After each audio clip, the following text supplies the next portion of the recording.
Question is, I've noticed tension coming up for me when friends seem to want to relate stories about what's wrong or crazy with something or someone else. Okay, this is such an archetypal issue that I think most people can relate with. Like, I just think so many of us know that place. And it often starts with a news event, which I think many of us can relate with even more.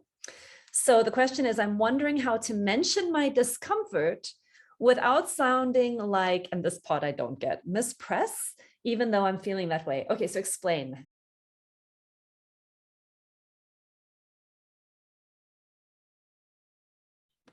Okay.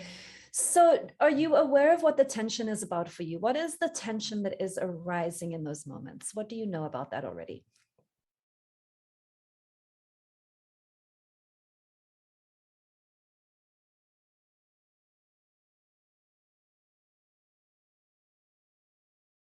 So it sounds like, let me tell you a little bit of what I'm picking up on, and then you can help me refine which way I'm going, right? So here's the situation.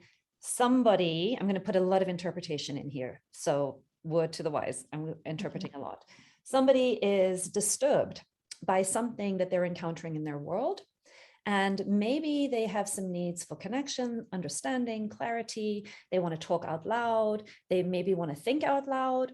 Maybe they're not super clear on where they stand. So they want to sort of bounce ideas off of a friend and get some feedback and kind of find maybe some alliance, some clarity, some sense of settling, some sense of, at least you and I agree about how crazy the world is. So they've got this going on. And they are bringing it to you, but maybe they're still stuck in what we think of as domination consciousness, which is the consciousness where the focus of that conversation is what is wrong with them, what is wrong with me, what is wrong with you. And you, because you're on a different path right now, you're trying to shift your consciousness out of that frame. You start feeling some inner tension because you recognize that this is an old conversation and you don't want to continue to enable it, but you're not sure in this moment how to join this person and accept them as they are and be with them as they are in a way that doesn't feel like a one-up or a power move or a condescending or a, superior, grandiose, look at how great I am and how unevolved you are. That is absolutely problematic. You're not wanting to do that. And you're wanting to show up in integrity with who you want to be in that moment, but you don't want to kick up any kind of disconnection with your friend. And so there's an inner conflict going on in you. How close is that? What am I missing? Okay, and then you want to sort of educate, like that's the strategy that kicks in. Like you just want to teach them how to be different and how much better it would be if you could just teach them this thing. Okay, so then I want to get back to like your question is how to mention so your specific question, we'll start with this and then it might expand. How to mention my discomfort without sounding like Miss Priss, even though I'm feeling that way. So my quickest answer to that question is you make the implicit explicit. You just say that. Exactly what you just said right there. You reveal that. And you reveal the inner conflict and you hold it in the relationship. And let's say that you're my friend and I'm you. And I might say to you, Anne, I am loving this walk that we're on.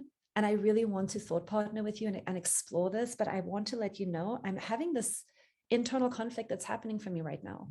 On the one hand, I really want to join you. And on the other hand, it feels like an important part of my own practice right now, not to vilify people. And I don't really know in this moment how to hold that without disconnecting from you. Are you feeling any of that in the space? What's it like to hear me say that? I mean, you can just make it part of the present moment relational dilemma. And then find out what your friend does. I mean, some people will look at you and go, what are you talking about? Like, what? I'm just trying to tell you how I feel about something. And then you can navigate from there. Okay, here's what I'm talking about. And then it's always self-responsibility. Listen, I have a history of absolutely wanting to divide the world into good and bad. And it's so easy for me to join you in making those people wrong. It's so easy for a part of me wants to just join you in like analyzing what's wrong and shitty about the world. I totally get that. And I'm also really interested in understanding what might be going on for people who act in ways that I tend to judge. And I don't know if you want to have that discussion as well or not. Do you? Is that interesting to you or not? I really like that. I find that fruitful. Do you want to join me there or not? Would that feel invalidating to you? Okay, so those are some ways you might orient. Here's another thing that I would be keeping in mind. I would be asking myself, what is my deepest intention in my walk with my friend? Is it to connect with him or her, or they or them? Is it to be with this human? Is my practice loving you up as you are and softening my heart, even if you do want to analyze and blame, and even if that's where you're at, can I just practice being with you and work with all that inattention inside of me and find out how I can be with you in a way that doesn't feel like I'm enabling it, but also doesn't feel like I have to change you or teach you to be any different? Like, what's my practice there? So if my practice is wanting to just connect, if that's my intention, then one of the tweaks I would offer in the tiny little, I'm sure you tried many things, but the one thing that occurred to me in one of the examples you gave was, don't go for the feelings, surface the values. Sometimes the feelings can be too emotionally intimate. And if we go for the feelings, people feel like we're analyzing or pathologizing them. But if you start by just surfacing values, it's easier for you and them to get to some sense of shared humanity. It sounds like what's really important to you about this is that people are held accountable for things that they do when they harm others. Is that right? It sounds like what's really important to you is the sense of, you really want a culture where people reflect on what they're doing and that they're learning and growing so that we can have some hope that we can move beyond blah, blah, blah. It sounds like, so if you surface the values or the vision that the person is reaching for, underneath all the judgment and angst and, judgment and criticism and analysis, if you think about this analysis that we tend to get stuck in is a strategy to meet needs for what? We want understanding, we want clarity, we want to know what's going to get us out of this mess, we want hope.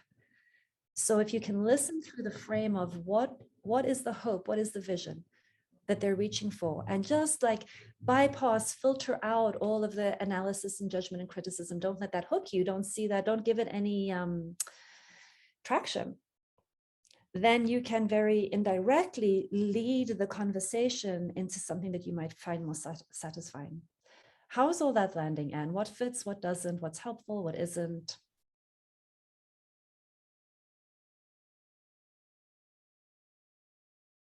Okay, so let's name this piece. Let's not make an enemy image, or let's not pathologize, or let's not vilify the strategy of ranting. We can create some room for, listen, it can be very fun to be violent. It can be very fun to be judgmental and analytical, right? This is enjoyable. We could say, let's spend 15 minutes joining each other on how terrible the rest of the world is and privileging ourselves and getting totally grandiose. If you and I ran the world, it would be much better. Let's go through everything that we think is wrong with those people. Just let that voice get integrated. Because if you can do it consciously and you can do it intentionally, it loses its teeth. When you're not taking that part of yourself so seriously, and you also give it room to play, there's wisdom underneath what that part of you is reaching for. And you can get to the wisdom by integrating it instead of fragmenting it out. Fragmenting it out will kick off toxic side effects. How does that land? Humor is very healing, okay? But it's because, and this is the other reason why I'm always a fan of integrating and working with instead of fragmenting. It is the fragmentation that says this is bad and this is good that kicks up the power dynamic of grandiosity and shame. That's what keeps domination entrenched. It's the fragmenting and the splitting. So healing is about making room for all of it integrating all of it and working with it from a loving consciousness. And what sometimes happens, there's a stage of development in all of our healing journeys that we'll all get stuck in, where we try to undo domination using domination tools. A la Audre Lorde's famous quote. Okay, so then you start looking for all the domination tools you're using to try to critique domination.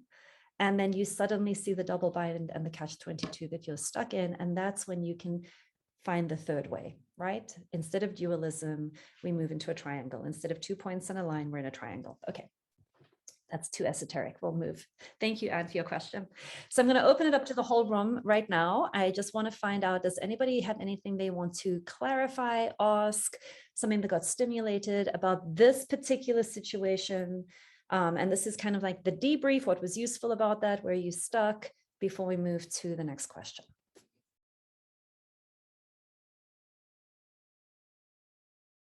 So let me just put a little highlighter around this piece. One option we have in every situation is paying attention to different aspects of what somebody is saying.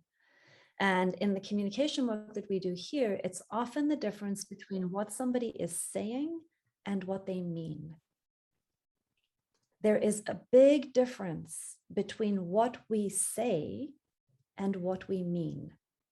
And if we can remember that, it's true for me. If I'm triggered and activated and I'm trying to get more conscious of what's actually going on for me, I might say a whole bunch of things that I don't mean, because it's my pathway to try and get down to what do I mean. But I sometimes just have to put out a whole bunch of words that are cultural conditioning words that I don't really mean, but they help me take the ladder down to what I do mean. And so if somebody can give me the gift of not getting too reactive to my rough drafts that come out of my mouth first, and can help me first figure out and get more aware of what I mean, and then have a conversation with what I mean, we could avoid a lot of misunderstanding. And when we offer that gift to other people, when we're able to say, so I heard you say this, this, this, this, and this, these are the things you said. Is that what you mean? Is that what you mean? Very, very often, when you make that move in conversation, people will drop down and say, okay, no, wait, that's not exactly what I mean. But it can be helpful and validating for them to hear back what they said. That is just being supportive and collaborative in a conversation. Now, remember, tone of voice and your own intention will be very important, because if you come at them with, all right, so you said this, and then you said this, and then you said this, is that really what you mean? Okay, that's not exactly collaborative. So remember, it does have to do with your intention and your energy and why you're asking that. But you can do a very, you can help one another get more aware through these conversations, because often we don't know what we mean when we start talking. This happens to me, by the way, on these calls a lot, and also on the membership calls. I sometimes respond to things and I'm like, okay, blah, blah, blah, blah, blah. Let me give you like my first draft thoughts. And then somebody will come back and say, this is what I heard you say. Is this what you mean? And I'm like, oh no, that is not what I meant. So feel free to check things out with me if you're having that. Is there anything else on this piece before we move on? Linda, hi.